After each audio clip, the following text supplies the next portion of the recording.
Es un gusto para el Conservatorio Castella, en particular para la generación de 10º año y para el Departamento de Educación Religiosa, recibirles esta mañana.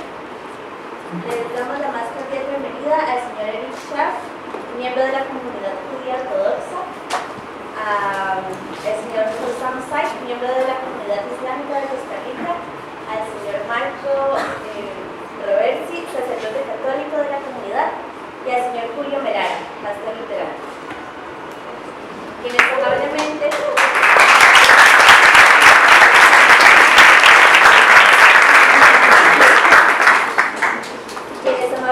han atendido el reto de dialogar y mostrarnos los puntos de encuentro de estas tres grandes religiones del mundo.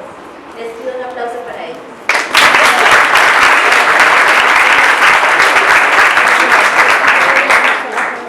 Además, damos la bienvenida a los señores Marco Fernández, asesor nacional de educación religiosa y representante del MEP, y al señor Mario Méndez, subdirector de la Escuela Ecuménica de Ciencias de la Religión de la Universidad Nacional. Sean bienvenidos.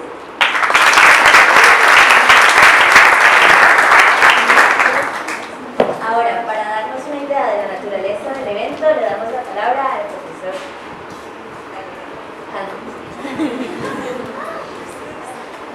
Bien, se me olvidó presentar también, porque no lo colocamos allí, que está don Marvin Salazar, que es el director del Departamento de Educación Religiosa del MEC. También le damos la bienvenida.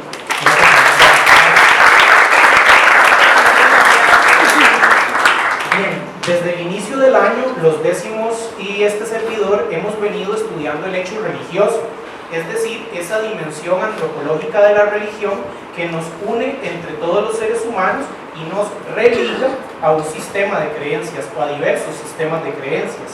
Así pues, nos preguntamos sobre nuestra trascendencia y también sobre nuestra dignidad como seres humanos. Desde este ángulo hemos querido enmarcar esta actividad. El aula de educación religiosa debe ser un espacio para que podamos aprender a convivir en medio de las diferencias, que aprendamos a respetar al otro, a la otra, que es distinto, pero que me enriquece cuando me encuentro con él, con ella. Sin dejar de ser nosotros, con nuestra propia identidad, al entrar en contacto con quien no piensa como cada uno de nosotros, crecemos. Esta es la perspectiva que llamamos intercultural, que nos hace renunciar al control y al dominio sobre otros. Ya lo decía Raúl Fornet Betancourt, la perspectiva intercultural habilita, particularmente en esta parte del mundo, al cristianismo para la pluralidad de las culturas y de las religiones. Queremos en esta mesa redonda mostrar una forma nueva también de abordar la educación religiosa, no confesional, no exclusiva de una religión, sino un espacio de encuentro para todas ellas, desde las perspectivas llamadas de las iglesias y tradiciones históricas, religiones históricas también, hasta las de nuestros pueblos originarios, que son igualmente históricas y que en otro momento trabajaremos también, y las perspectivas incluso de la no creencia, de las personas que no creen en Dios, pero que tienen manifestación de trascendencia como todo ser humano. Entonces, queremos asumir el reto que el obispo de Roma, el mismo Papa Francisco, también había lanzado, por una sociedad laica, decía él, por una sociedad llena de respeto, porque laico no significa perseguir religiones, sino llena de respeto a todas las religiones. Y cito las palabras de Asís, que dijo la semana pasada: no nos cansaremos de repetir que nunca se puede usar el nombre de Dios para justificar la violencia, solo la paz es santa y no la guerra. Queremos asumir el reto aún más fuerte que un pastor luterano, Dietrich Bonhoeffer, en la prisión de Tegel, allá en la zona, en la época de la Segunda Guerra Mundial, por oponerse a Hitler abiertamente, él asumió: es necesario hablar de Dios incluso sin religión, decía Bonhoeffer, porque estaba en medio de prisioneros que tampoco creían en Dios, siendo él pastor luterano. Entonces, ¿cómo hablar también a las personas que no creen en Dios, que no tienen religión? Y Bonhoeffer decía en este sentido que la teoría, lo que creemos, los dogmas no son lo definitivo, sino la vivencia moral, la vivencia ética de cada uno, de cada una, de practicantes, de no practicantes, porque muchos creen en Dios pero no son practicantes, y también de los no creyentes. Ellos y ellas tienen mucho que aportar en el aula, desde la experiencia de sus valores. Toda persona debe tener lugar en la clase de educación religiosa. Quisiera invitar a la reflexión de hoy agradeciendo a nuestros panelistas que han asumido un tercer reto de los que ya he mencionado, porque un reto es los que hemos dicho, pero el tercer reto que ustedes asumieron fue venir acá y presentarse y hablar. Eso es muy importante. No es sencillo ponerse de acuerdo, pero la idea no es que todos pensemos igual, esa no es la idea, sino enriquecernos con la pluralidad, con las distintas perspectivas. Eso también está ya en nuestras escrituras sagradas representadas aquí al frente. Las de los 4 que están en la mesa, la de muchos que estamos acá.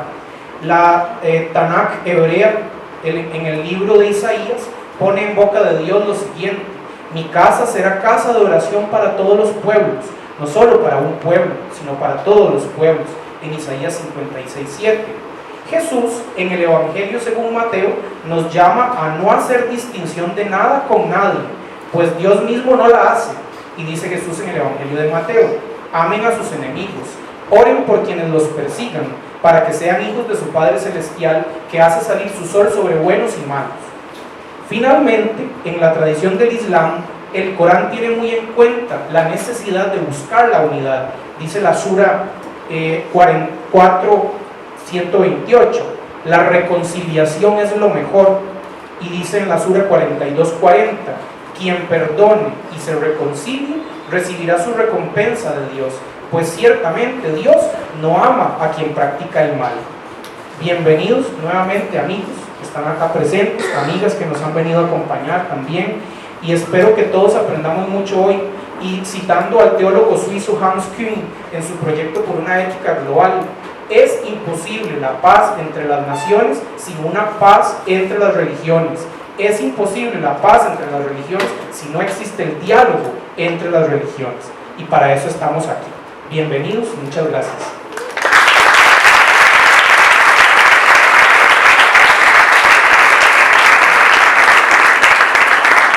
Ahora sí comenzaremos con nuestra conversación.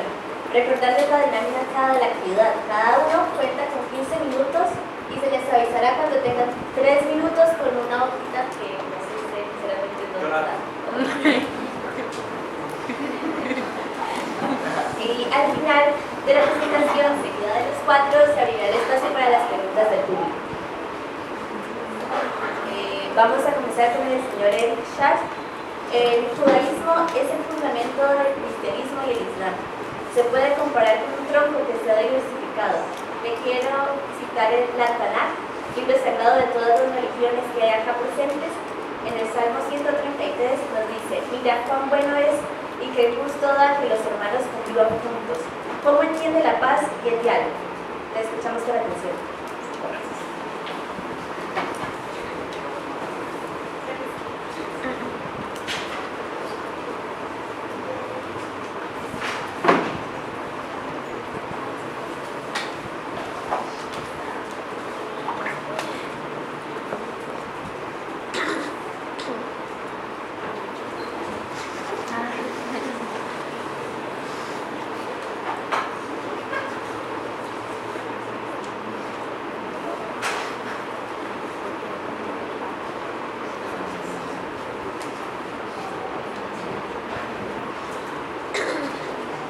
Buenos días a todos, muchas gracias por la invitación a un evento como estos para tratar un tema que casi no se trata en Costa Rica, en un país de paz, en un país donde podemos expresarnos libremente y por distintas razones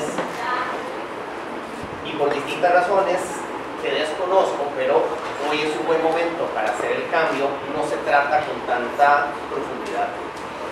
Yo quiero empezar contándoles una historia personal. Y les va a sonar un poquito extraño. Yo desde pequeño iba al estadio. Mi papá me llevaba al estadio todos los domingos. No me perdía un solo partido de Saprissa. Iba con mis hermanos, mis tíos iban con Saprissa y iban con nosotros al estadio. Mis primos iban, siempre hacíamos pelota. Todos los domingos íbamos al estadio Saprissa y éramos fanáticos.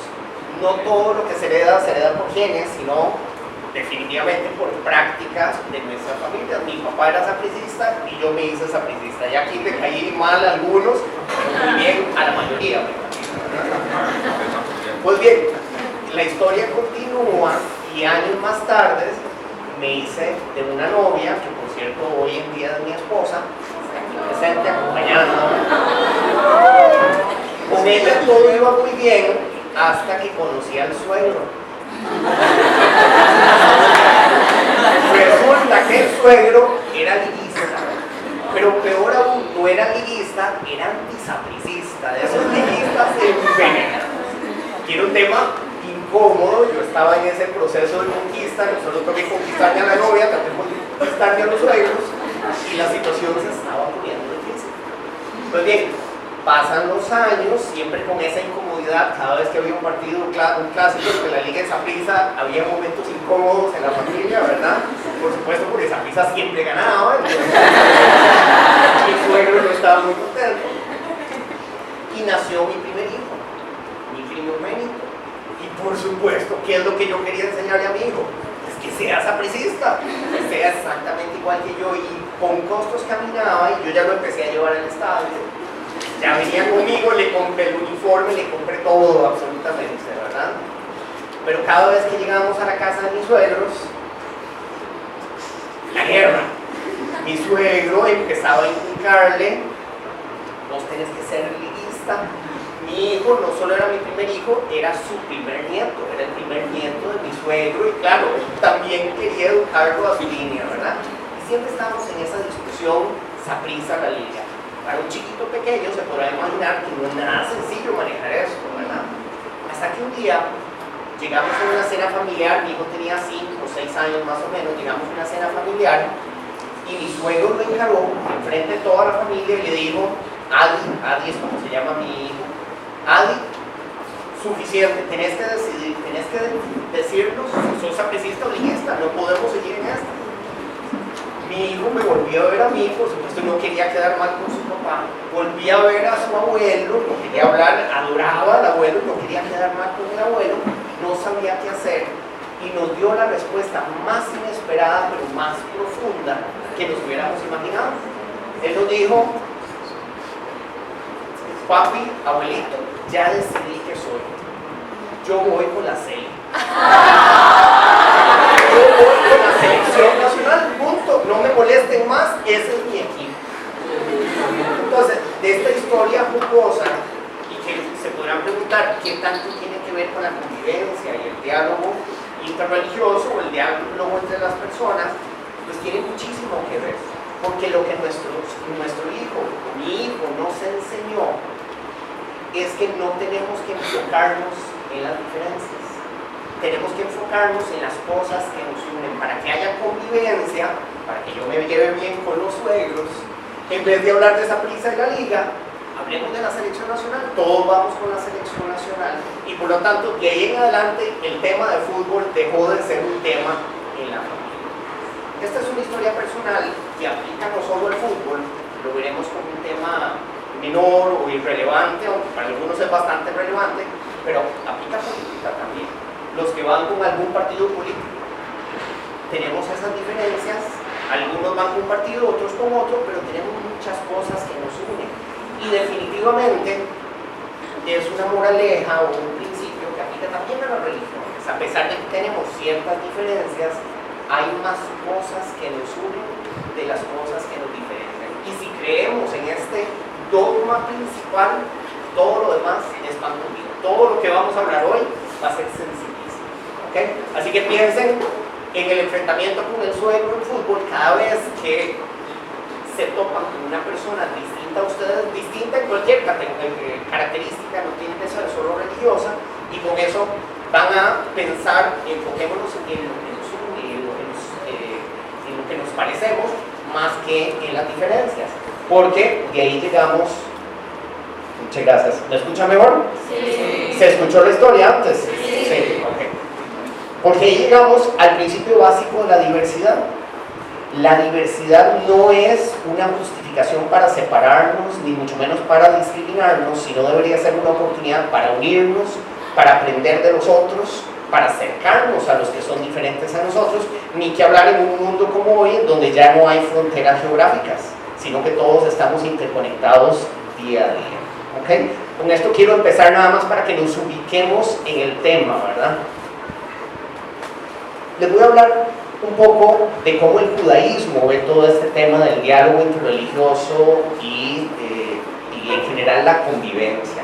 Es un tema muy tratado en las leyes judías y en todas las escrituras judías, porque desde la Torá, el Talmud y todas las leyes se habla de convivencia, se habla del diálogo. Es muy común una fotografía como estas, estudiosos de la Torá, religiosos, todos juntos, no importa la edad, no importa el rango, no importa la preparación, todos estudiando juntos, la opinión de todos vale, no importa pensar distinto. Ahora Hansel nos lo mencionaba en su presentación o comentario inicial, no importa que pensemos distinto, lo importante es que compartamos ese pensamiento distinto.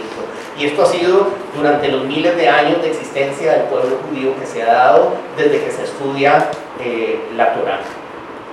En el judaísmo, y no lo voy a cansar aquí con muchos de los detalles, hay muchísimas divisiones, pero más que divisiones deberíamos verlos como equipos, como el equipo de Saprissa y el equipo de la Liga, y hay un montón de casas de estudios, y hay ley escrita, y hay ley oral, y están los ortodoxos y los reformistas, y están los conservadores, y están los hasidim y los mitnagdim, y todos estos son grupos que han surgido dentro del judaísmo, que han generado una gran diversidad, pensando en algunas ocasiones de manera distinta, es decir, dentro de una misma religión, y es bastante probable que los compañeros de mesa compartan ideas similares, dentro de una misma religión también hay diferencias, y no por eso significa que tenemos que chocar, sino todo lo contrario, tenemos que enriquecernos unos de los otros.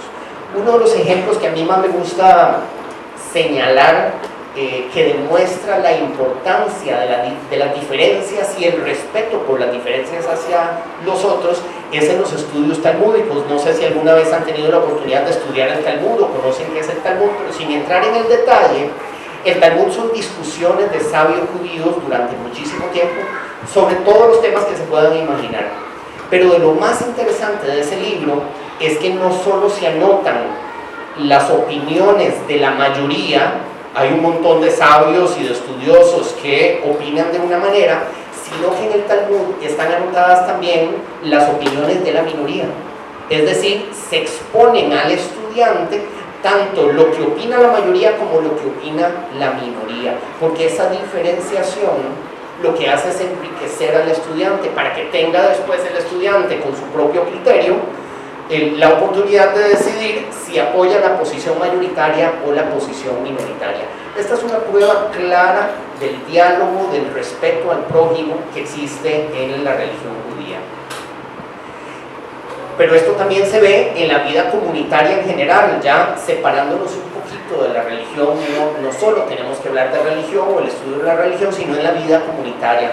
Todas las comunidades judías en el mundo se basan en la solidaridad, en la convivencia, en el respeto a los demás, en cómo podemos ayudar a nuestro hermano, no importa el apellido, no importa en qué trabaje, no importa de dónde viene, no importa si nació en Costa Rica, sino que es un colombiano judío que vino a vivir a la comunidad, se unió a la comunidad judía de Costa Rica, no importa, nos ayudamos absolutamente todos, no hay diferenciación entre unos y otros.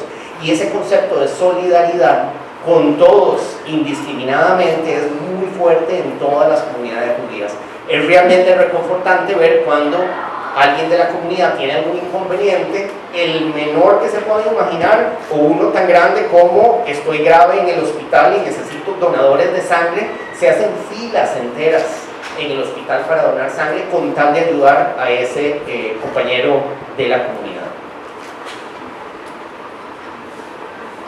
En el idioma hebreo, que es nuestro idioma sagrado y además el idioma que utilizamos o se utiliza en Israel para la comunicación regular, hay una palabra en particular que expresa mucho todo este tema, con profundidad, todo este tema del diálogo interreligioso y la convivencia. Es la palabra shalom. Me imagino que más de uno de ustedes ha escuchado hablar la palabra shalom. ¿Alguien sabe qué significa? Paz. Efectivamente, ¿qué más? Porque tiene varios significados.